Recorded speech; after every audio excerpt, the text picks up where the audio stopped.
चाहिए यहाँ गावे खातिर कहाँ आए लो। अच्छा तो हर काम गाना बजाना है तो तू राजनीति में काहे आइला? तू आ सकेला हम लोग ना सकेला?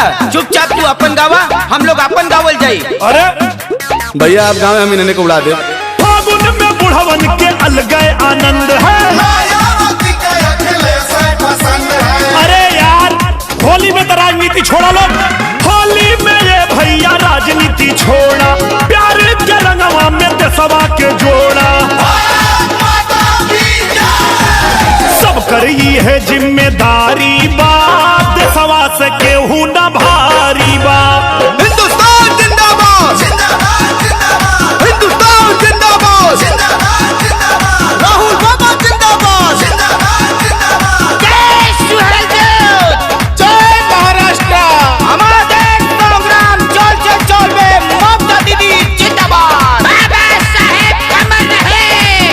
काला चल नहीं तो मार गाना बना दे। अरे यार देखो लड़ गए सब यार, क्या कर रहे हो भाई? हेलो आप लोग क्या कर रहे हो? मैं सबके समझा दे क्यों आती ना हमसे हवा फरियाला। अरे यार तुम तो बाज भी ना हो।